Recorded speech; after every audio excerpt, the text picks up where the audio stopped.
What is up, my people? Welcome back to the channel for another session of Singles of the Week. I'm your boy Nassim the Dream. If you follow my Instagram account, you know that I posted about something about me possibly not really being back for another video this week.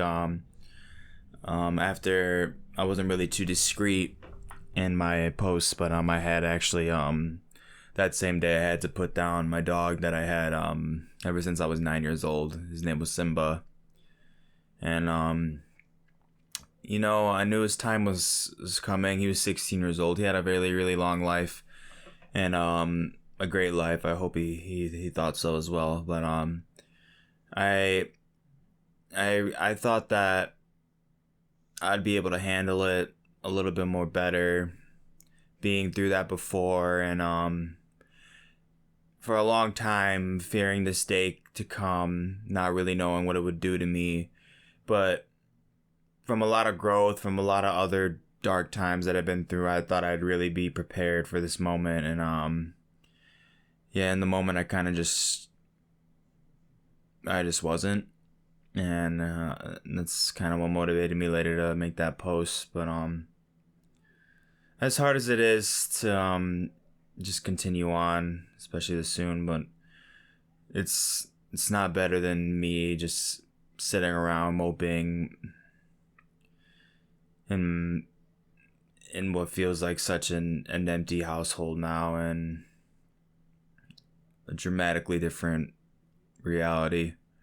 So I felt it was just best just to continue on with my content for you guys, and connecting with you guys. No matter what, I was never able to stop playing music. Of course, when my mood switches to whatever, it's always pertained to something differently sonically that really is more of a baseline for whatever emotion you kind of feel when it comes to whatever you're feeling. So sadness is purely what I've been drowning myself in a lot of acoustic baroque instrumentals kind of stuff. But yeah, there's not really much to say. I'm gonna do what he would have wanted me to do and push through, push forward, and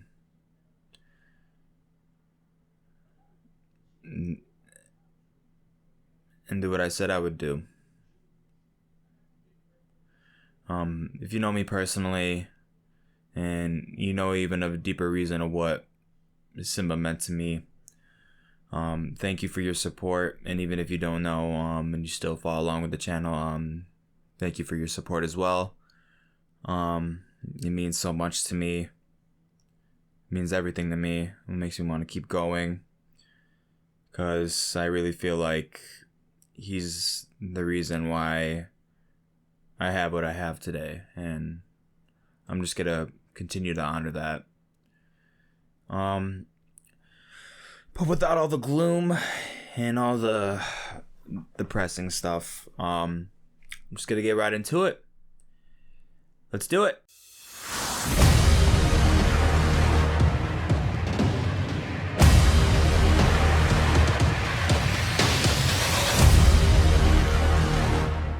Alright, so tipping off, we have Arka Out with the song Cayó. Dissecting this is resulting into a Latin operatic experimental piece with a bloat of ambience into the track, breathing off a lot of thrill and eerie continuity of what Arca 3 really demonstrated, to me at least.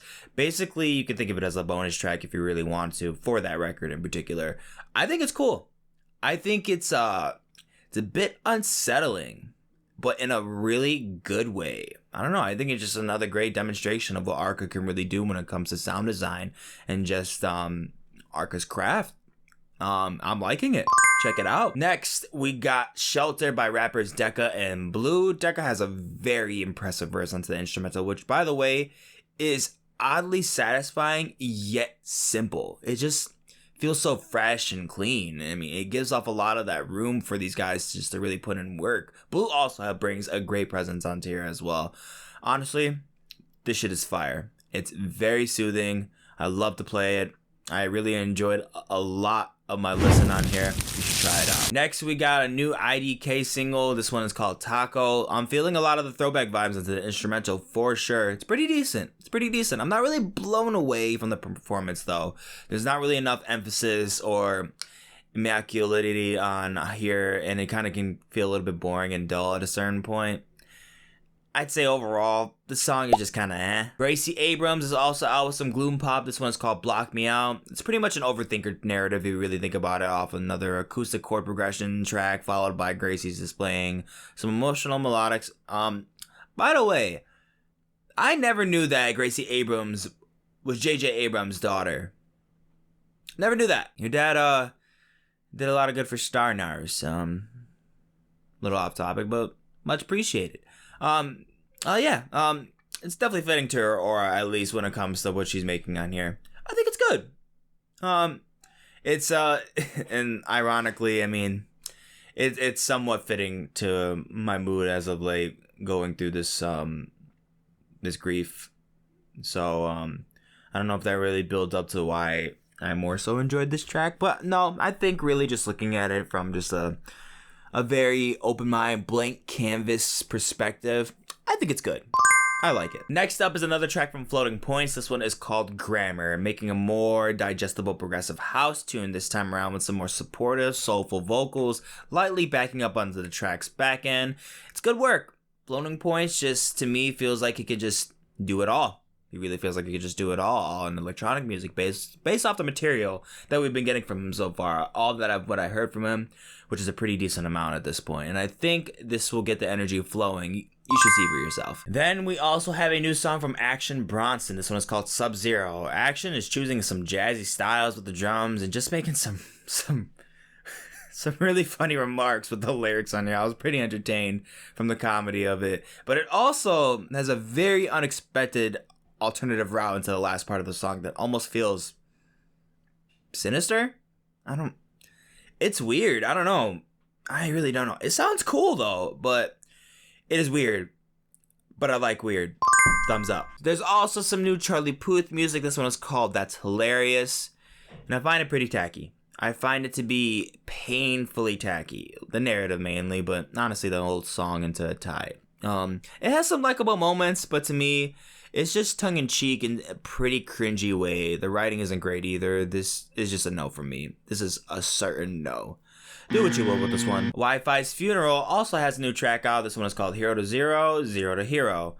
This, to me, is just a throwaway track. Honestly, what's the point of using this beat? It's just lazy as fuck, bro. Like, the lyricism is basic. Like, disgustingly basic. There's no real character off the story. Anyone could have really made this song. Anyone really could have. No thanks, dude. Next, we got some new Chlöe music out with the song Treat Me. I'm feeling the edge onto this song for sure, but the sound selection certainly feels off. These synth plucks aren't pleasant to me. Something different really needed to be done on here. I'm not opposed to the writing. Chlöe singing on here does sound decent, but altogether does make a pretty mild blend. Next up is the new single Soccer Dad from rapper ScHoolboy Q.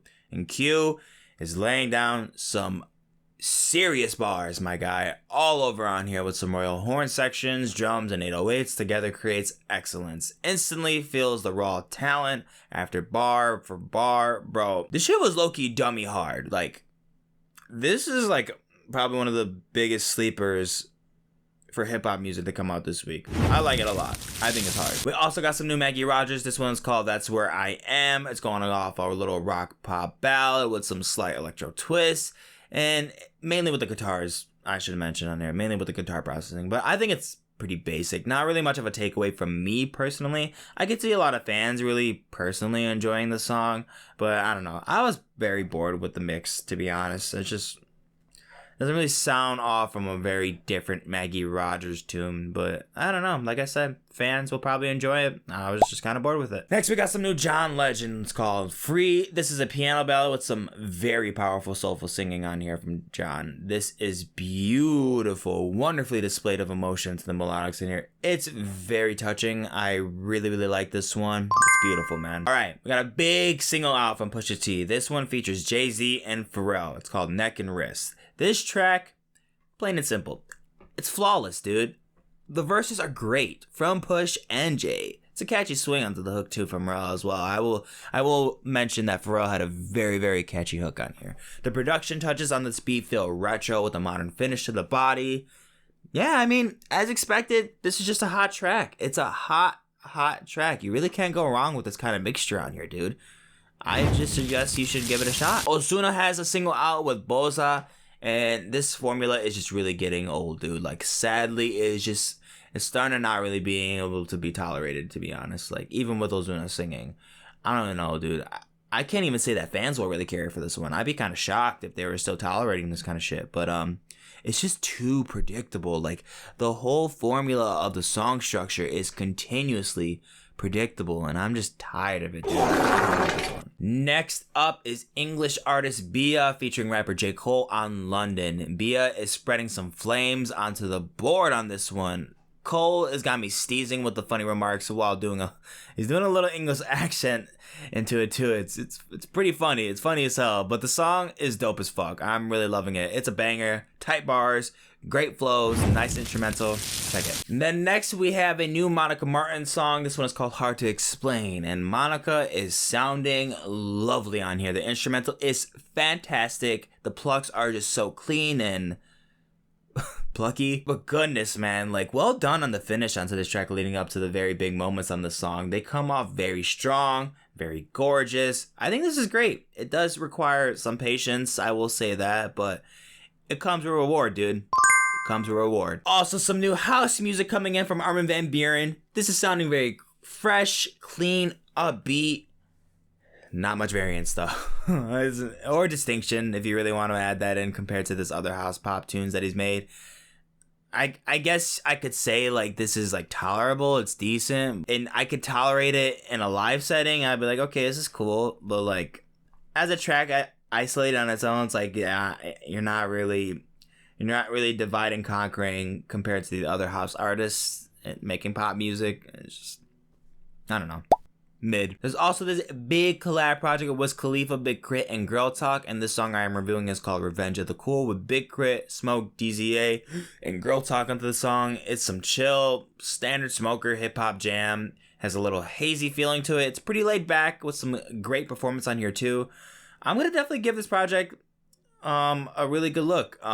Based off this first taste, I am very, very interested. So I'll let you know what I think about that soon. Got some new Martin Garrix out with Brooks. This one is called Quantum. For this one, I could see it being a good remix to a hit song, I guess, but other than that, I really don't find this drop to be much of a flare of excitement. I can't really even tell the difference between this and his last single. So in that case, I'm just gonna say this is a flop. Next, we have another track from Lauv. This one is called All for Nothing, I'm So in Love. With the talent he presents, there seems to be always this blockage in his work. There's this kind of pop that can't really be taken serious just because it's so duplicate to everything else that he's made as studio pop. So with that said, he is a talented singer, but there is just nothing, absolutely nothing I like about that song. It's tacky, it's bland, unlikable, uninspired, boring. Then how about some new Jack Harlow music with the song First Class, sampled off of Fergie's Glamorous. First off, the man's got a mighty suspect lyric on this shit. This is just weird, my guy. Weird. I'm a weird dude, and this shit was weird, my guy. But yeah, other than that, I'm just really not enjoying the song. The bars are very, very weak in my opinion. Possibly even my least favorite Jack Harlow song yet. And I am not a fan of this song. No, I'm not. Last and certainly not least, we got a new single from one of the greatest bands of all time, Pink Floyd, with Hey Hey Rise Up featuring Andriy. I have no idea how to say that name. I'm gonna butcher the fuck out of it. Khlyvnyuk.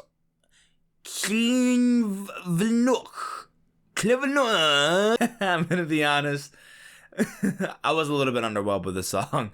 I thought there would be a lot more of a cinematic approach on the song, but instead, it's just guitar solos sandwiched with vocals from Andriy, and I'm gonna be nice. It's not bad. Like, what was recorded, it's not bad. It's just incredibly underwhelming. It's not what I hoped for, but I'm hoping this proves some purpose into this next anticipated record from Pink Floyd.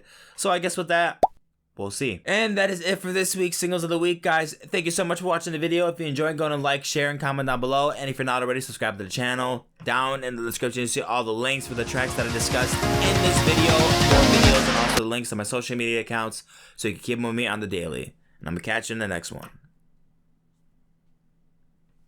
Dose.